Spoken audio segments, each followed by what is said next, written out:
programa Marilu Cabanhas. Bom dia, Marilu.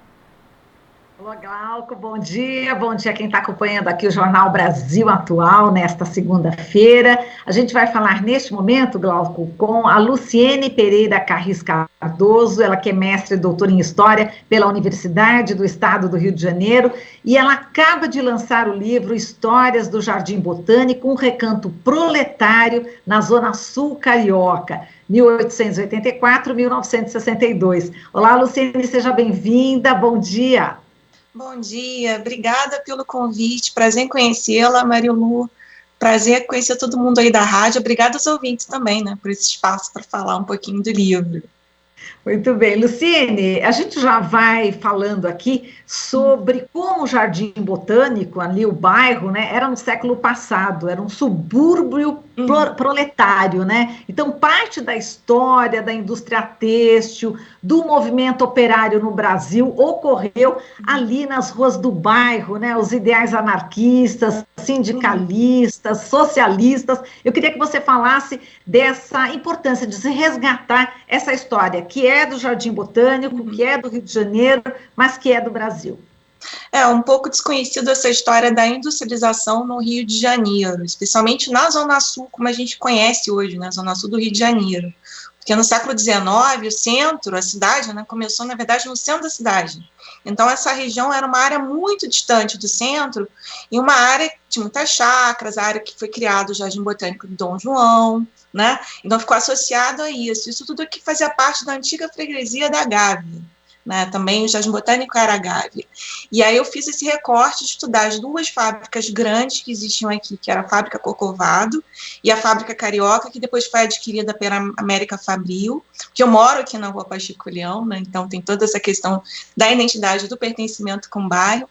E tem essa história, assim, que atravessa, que a gente encontra nos jornais de época, né? No Correio da Manhã, Jornal do Brasil, Jornal do Comércio, né? Que foram as minhas fontes especiais para entender esse movimento operário nas ruas do bairro.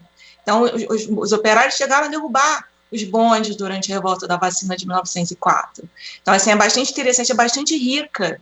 E tem outras histórias ainda a se contar, quem quiser ainda pesquisar, porque eu vou descobrindo, vou falando com outras pessoas e vou descobrindo novas histórias. É sempre muito fascinante, assim.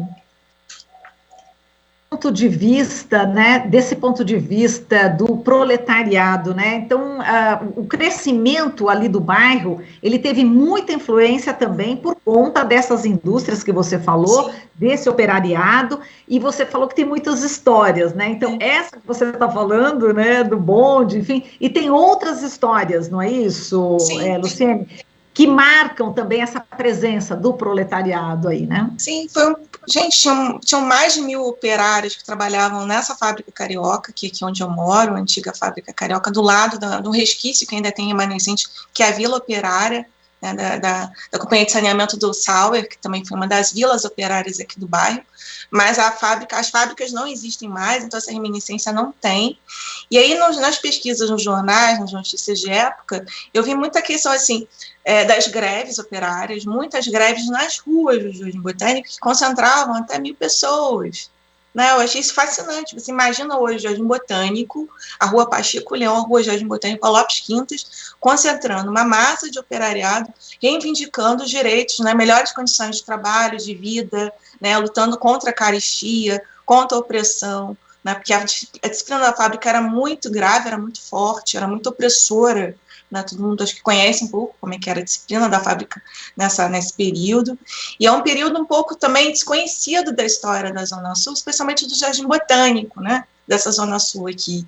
Por que eu brinco com o subúrbio, né? Já me criticaram, mas o subúrbio tem a ver com a linha dos bondes. Não, a ideia de subúrbio, de Arrabalde, é um lugar distante do centro. Né? Tem um livro muito interessante, que é o Rapto Ideológico Consulto de Subúrbio, que eu uso na minha pesquisa, que ele fala justamente disso. Como é que o conceito ele foi apropriado, com um discurso depois associado à linha do trem, também ligado a uma coisa mais pejorativa em relação ao subúrbio, que não é bem assim, né? Tem toda uma história em torno desse conceito, então eu faço essa brincadeira com o livro desse subúrbio, que é justamente uma provocação, né? Que a gente tem esse lado ligado a essa aristocracia, ligado a esse passado imperial, depois vindo com a Globo, né? Que também veio aqui, ficou em 62, ficou o bairro dos artistas. E esse período, que é um período muito rico, das fábricas, né, do movimento operário, da imigração também, da imigração italiana, da imigração sem dúvida portuguesa, mas espanhola, até resquícios de uma imigração libanesa, né, que me falaram que tinha uma vila, ali moravam os turcos, não eram turcos, eram libaneses. Então, tem passado também um pouco desconhecido, que também ligado, né, os italianos, ligados também ao movimento anarquista, já na década de 20, depois ao comunismo e tal, e também a vinda de pessoas importantes, como o Juscelino Kubitschek, o JK, nosso presidente, veio aqui fazer propaganda política, porque aqui era um reduto, um curral eleitoral, de uma massa grande de operários ainda aqui. Né? Então, isso é interessante saber, né? Exato. Agora, Luciene, falando da vinda, né, dos operários italianos, enfim, espanhóis, você diz que também esses personagens, esses operários, né, da época, eles praticamente foram negligenciados e esquecidos pela história, né? Então, é importante esse resgate histórico também para falar desses trabalhadores, e tem algum especial, algum jardineiro ítalo-brasileiro, que é Basílio Carris, que tem um sobrenome, uma parte do seu sobrenome. Eu queria que você falasse também a importância de se resgatar essa história e de se valorizar, né, o que esses proletários, esses trabalhadores fizeram aí no Rio de Janeiro. Então, essa pesquisa, ela se originou, em parte, né, com a vinda da minha família para cá. Meu pai era um zelador, um porteiro, a gente tinha um apartamento funcional, então vim para cá em 81, e aí o tempo correu e eu me relacionei durante muito tempo com a pessoa, que é o pai do meu filho, né, que é o Carris, né, eu mantive esse sobrenome, porque eu fiquei casada há muito tempo, e a minha sogra, sogra se mantém, né, quando a gente tem filho, a minha sogra falava do pai dela, que era um italiano e tal. E aí, durante a minha pesquisa, eu descobri que ele não era italiano. A família era realmente italiana. Eles vieram do interior da Itália, de uma cidadezinha chamada Anghiari, da região da Toscana. Isso, assim, um adito cultural da Itália me ajudou muito. Já falecido Daniela Avelar, me ajudou a localizar também esses dados. E aí eu descobri que eles vieram de lá, foram primeiro para Rio das Flores, trabalhar numa fazenda de café, como muitas famílias vinham para o Brasil. Eles vieram em 1897. Não deu muito certo, eles eram oprimidos, explorados, ainda tinha aquele resquício do passado escravista, né? Então eles vieram para o Rio de Janeiro, para o Jardim Botânico, porque aqui já tinha alguns italianos, parentes. A família Rison, que era um jardineiro que já trabalhava no Jardim Botânico, trouxe essa família para cá. E eles ficaram por aqui, também alguns trabalharam na fábrica carioca, inclusive o bisavô, né, o avô da minha sogra morreu numa dessas ruas. Tem uma rua aqui, Estela, que é da Vila Operária, que tem, eu achei a certidão de óbito dele, que eu achei, gente, curioso, ele trabalhou na fábrica, e parte trabalhou no Jardim Botânico, e ele trabalhou a vida inteira. Ele começou a trabalhar no Jardim Botânico em 1911, e veio a falecer em 1958, se não me engano, 58, 59, 57. Então, ele passou a vida inteira ali e viajou, né, porque o trabalho de jardineiro que a gente entende não é como hoje, né, era quase que um botânico. Ele entrou lá como aprendiz de jardineiro, era a profissão, mas era uma profissão que tinha uma coisa assim, muito mais técnica, um pouco mais evoluída do que a gente entende hoje. Então, ele coletava plantas, que tem, inclusive, registro no herbário do Jardim Botânico, né, o herbário, que é um herbário global, mundial, internacional, tem o registro do nome dele. Eu achei aquilo tudo fascinante. Falei assim, gente, que história rica, não só para a história do bairro, como para a história do Jardim Botânico, a instituição, como para a história da botânica e das ciências, né? Que é a presença de um elemento que não é um botânico famoso, um diretor, mas que participou dentro de uma equipe dessas, fazendo viagem até. Ele viajou, inclusive, a Buenos Aires, levando flores para lá, para o presidente na época, durante o governo de Vargas, que foi um avião das flores, conhecido isso, tem até um resquício, é muito interessante. É o avião das flores, eu não me lembro exatamente o nome, mas levaram as orquídeas para ele, porque ele participou da criação do orquidário e tal. Então, essas histórias são muito interessantes. A outra pergunta eu já me esqueci, você falou. Não, exatamente, em relação à importância, né, de se resgatar a história desses trabalhadores, né? Quer dizer, que geralmente ficam invisíveis aí, né? Tem uma outra figura também invisível, né, que eu descobri ao longo dessa pesquisa, que foi por acaso, foi uma apresentação que eu fiz, e estava lá uma figura, que é o Carlos Monte, que é um pesquisador de história musical, foi da Portela, e aí ele falou, você esqueceu uma figura importante no bairro, Haroldo Lobo. Aí eu fiquei olhando, quem é Haroldo Lobo? A gente não associa, né? E então ele compôs Tristeza, Por Favor, Não Vai Embora, ele compôs Alalaiô, todas as músicas de marchinhas de carnaval, o Haroldo Lobo compôs 600 músicas. Entendeu? Então não tem um busto, um nome de rua, não tem uma homenagem a ele aqui. Né? E ele idealizou o carnaval. Tinha um bloco da Bicharada, que era o bloco também dos operários. Ele começou a trabalhar na fábrica carioca com a família, onde ele aprendeu, né, a tocar, a cantar, e virou um grande artista. Né? Então, daí a importância de a gente resgatar, não gosto muito dessa expressão, mas, né, tentar resgatar essas histórias desses personagens que são personagens comuns, né? São pessoas comuns, mas que têm uma história importante. Nós somos sujeitos da história, você, eu, todo mundo que está aqui, somos sujeitos da história, somos a contribuição da humanidade, né? Nossa sociedade. E, Luciene, em relação também, falando em cultura, arte, né, da importância delas, você faz aí uma relação, a passagem, né, de algumas pessoas ilustres, né, do campo das artes, da música, você faz essa conexão aí com o bairro, né, com o Jardim Botânico, seja com o Horto, com o próprio Jardim Botânico em si, enfim, você cita o Machado de Assis, você cita Tom Jobim. Bom, falando de ilustres, até o ex-presidente dos Estados Unidos, né, o Theodore Roosevelt, você falou já do Getúlio Vargas, enfim, eu queria que você falasse sobre essa, como você colocou também a literatura, as artes, né, nesse livro. Então, tem umas figuras, assim, muito interessantes do bairro, o próprio Vinícius de Moraes, morou quando era criança na Rua Lopes Quintas, que é uma rua muito conhecida aqui da Rua Jardim Botânico, numa vila, e ele tem um poema, eu não me lembro exatamente o nome, mas ele fala que a minha rua é muito triste, e aí ele vai descrevendo a rua, em um determinado momento ele fala de avenida, e aí eu fui buscar o que significava avenida, né? Avenida é um tipo de habitação proletária, uma habitação popular, coletiva. E ele vai descrevendo isso. Eu jamais imaginei que o Vinícius de Moraes, criança, teria morado aqui. E um outro morador ilustre, que amava o bairro, que tem histórias muito interessantes, é o Tom Jobim. Né? O Tom Jobim, inclusive, é, né, conhecido, reconhecido como amante. Ele ia todo dia ao Jardim Botânico, passear, a instituição, né, o parque. Ele caminhava. Né? A própria Cecília tem lá também, ela morou aqui, tem um poema dela muito interessante que ela narra uma personagem que morou aqui, eu fico pensando, acho que foi ela que morou, porque ela tem uma cadeira ali dentro do Jardim Botânico com o nome dela, Cira Meireles. E outras figuras assim, ilustres, o próprio Garrincha, Elza Soares, moraram aqui, né? Tiveram uma passagem aqui interessante. E o Garrincha nadava na lagoa, né? O Rui Castro, ele fala numa passagem que o Garrincha nadava. Fica pensando assim, como assim alguém nada na Lagoa Rodrigo de Freitas, gente? Um lugar, né, insalubre hoje, né? Mas assim, sei lá, na década de 50 não devia ser tão salubre, apesar de que as próprias fábricas jogavam, despejavam coisas ali. No final do século XIX já denunciavam a mortandade de peixes, né, que a gente vê na lagoa.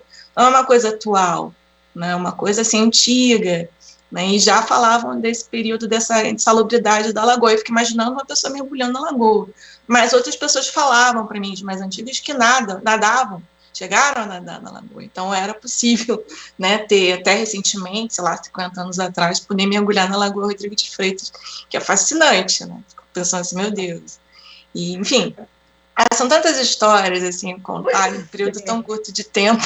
É verdade. Não, a gente não quer revelar todas as histórias, eu li seu livro, mas você citou, enfim, o Tom Jobim, né, enfim, dessa ligação que ele ia todo dia no Jardim Botânico, escreveu o livro, né, Meu Querido Jardim Botânico, inclusive, né, e a história do Garrincha e da Elza Soares também tem uma passagem, eu acho que seria interessante que você contasse.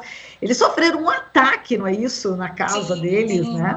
Tem uma passagem, né, no próprio livro do Ricardo, numa entrevista da Elza, que está disponível na internet, que ela fala de um ataque, acho que na Lagoa Rodrigo de Freitas, né, não ficou muito claro o que foi aquele ataque, se era um ataque político, né, tanto que acho que depois eles saíram daqui, ela teve teve um alto exílio fora do Brasil depois desse episódio, mas eles vieram morar, e quando ele começou a perder também, né, algumas pessoas aqui de cima contam que foram lá reclamar dela, que a culpa era dela, né, ela ficou meio que culpada, coitada, né, da queda do Garrincha, mas as coisas não são bem assim, a gente sabe, né, mas assim, tem essa passagem também desse atentado, que foi um atentado, ela coloca como um atentado, que não ficou muito bem esclarecido, assim.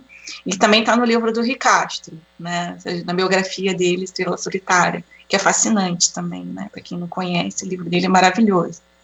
Sem dúvida. E, Luciene, vamos falar agora dessa questão de ameaça de remoções, né? Quer dizer, o Jardim Botânico ali também, ele tem um histórico de deslocamentos, né? Quer dizer, de remoções, deslocamentos pela cidade do Rio de Janeiro, e a gente já fez, inclusive, entrevistas, né, com o pessoal aí do Horto também, do Jardim Botânico, onde pessoas estão sendo ameaçadas de despejo ainda hoje, né? Quer dizer, continua esse risco de remoção ainda de pessoas, de tentar tirar as pessoas que são mais antigas aí do bairro, não é isso? Essa expulsão existe ainda, né? Sim, sim, essa história da remoção do Rio de Janeiro é uma coisa muito interessante, porque é uma história do Rio de Janeiro, né, de exclusão. Né? Tivemos, em torno da Lagoa de Feita, várias favelas, a maior delas a comunidade, a favela da Praia do Pinto, e depois também a Zona Sul, como não era uma área interessante, especialmente aqui, isso a minha sogra fala claramente, que não tinha luz, não tinha água, não tinha nada, ela já é uma senhora de quase 80 anos, e ela fala isso claramente.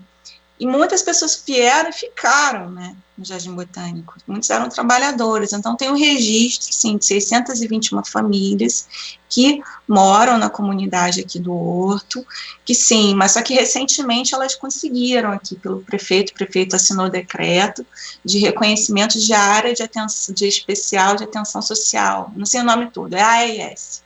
Né? Então, é um reconhecimento importante nessa luta, nessa batalha, né, que é uma batalha de não remoção dessas pessoas, né, que são pessoas que tem muitos idosos aqui, a maioria é de idosos, se a gente for conhecer. Tem uma origem também quilombola aqui também, né, que é fascinante, tem uma pesquisa de uma professora que ela fala muito disso, muito bem, de Laura Olivieri, que ela fala com mais propriedade do que eu sobre esse passado quilombola. Tem a questão dos trabalhadores também, que eram os quilombolas, mas também trabalhavam no Jardim Botânico, como o próprio Basílio, parte da família Carris também está lá, né, trabalhando e morando ainda nessa área, que está passando por essa situação de possível remoção, mas hoje está mais assim, por enquanto está mais tranquilo, até por conta da pandemia, né, não pode se expulsar, não pode se remover, mas não é uma remoção de fato, porque como é uma área da União, né, as pessoas têm que sair sem direito a nada, só que assim, é preocupante porque a maioria dessas pessoas são pessoas muito idosas hoje em dia, e crianças, tem muitas crianças, muitos idosos, quer dizer, eu considero uma injustiça, né, o Estado permitir essas pessoas ficarem, e aí de repente vai e você tenta expulsar, ou tenta não ter nem direito à memória, nem direito à moradia, porque também tem essa questão, direito à sua própria história, né, então, assim, esse meu livro também fala um pouco desse direito à história, ainda que eu não toque diretamente, essencialmente, né, focalize essa história, eu falo, porque faz parte da história do bairro, a história dessa comunidade que está aqui há séculos, né, uma comunidade centenária, mas também tem uma origem quilombola que antecede isso, né, então é uma história interessante dentro da Zona Sul do Rio de Janeiro. Acho que merece ser reconhecido, e a gente merece ocupar nosso espaço e reconhecer a história da cidade. Dá para falar um pouco melhor, né? Porque as pessoas falam, até aquela ideia da ilusão da verdade, né? Uma mentira que você tanto fala e acaba se tornando uma verdade, né? Dentro da psicologia, né? Interessante também. Então, também eu tento trazer à tona essa ideia, essas histórias, assim, para as pessoas conhecerem, pesquisarem mais e conhecerem o Horto, conhecerem mais o Jardim Botânico. Agora, Luciene, a gente tem um minutinho final aqui e eu não podia deixar de citar um personagem que eu achei incrível, que é o Paulo Roberto da Silva, o paulista, né? Parece que ele foi campeão de boxe, mas essa história, esse personagem fala muito sobre o que é o Brasil, né? É um pouco uma síntese, né? Eu queria que você falasse dessa história desse Paulo Roberto da Silva, um paulista. Então, eu descobri a história dele por acaso, né? Foi muito por acaso, através dos moradores daqui, do dono da padaria Século XX, o senhor Armando Assunção. Ele que me mostrou as fotos desse paulista, eu sabia da história. Ele é uma figura que veio para trabalhar no desmonte da fábrica aqui, né, que era uma fábrica e virou um condomínio de casas. E do lado tem uma vila operária. Então, né, quando veio esse desmonte, ele ajudou a desmontar e tal, e foram construindo as casas. E ele tinha um buraco ali, numa parede, né, que é muito interessante, e ele morava numa tipo uma gruta aqui dentro. E alguns moradores adotaram ele como morador, tentaram depois expulsá-lo daqui, mas ele era muito querido e veio a falecer aqui dentro desse condomínio de casas. E ele morreu assim como indigente, porque ninguém sabia exatamente a origem dele. Ele dizia que era lutador de boxe, ele dizia que era isso, ele dizia que era aquilo, mas era uma pessoa assim, pelo que depoimento dos outros, as pessoas que eu conversei, várias pessoas, era uma pessoa muito querida, extremamente fiel, leal, que ajudava inclusive a cuidar das crianças aqui, né? Tem muitas pessoas hoje que têm 50, 60 anos, eu conheci, ele tomava conta de mim, não deixava eu sair, falava para minha mãe que eu estava fazendo, então é fascinante. E ele veio, né, de São Paulo para cá, e o apelido dele ficou como Paulista. Eu termino o livro falando exatamente da história desse personagem, como tantos outros esquecidos, né, e que ficaram aqui. Ele foi ficando e não foi expulso. Exato, e morando dentro do buraco numa parede. Não, é impressionante essa história, Luciene. E com essa história, a gente encerra a nossa entrevista aqui sobre o seu livro, Histórias do Jardim Botânico, um recanto proletário na Zona Sul Carioca. E eu te agradeço muito a participação e parabéns pela publicação, viu? Pelo seu livro. Um forte abraço. Obrigada pela oportunidade de falar e bom dia a todos da rádio, todos os ouvintes que estão aqui me assistindo, eu espero que gostem do livro. Muito obrigada. Obrigada, eu que agradeço. Falamos aqui com a Luciene Pereira Carris Cardoso, mestre e doutora em História pela Universidade do Estado do Rio de Janeiro, que acaba de publicar o livro Histórias do Jardim Botânico, um recanto proletário na Zona Sul Carioca. Você está ouvindo Jornal Brasil Atual. As notícias que os outros não dão.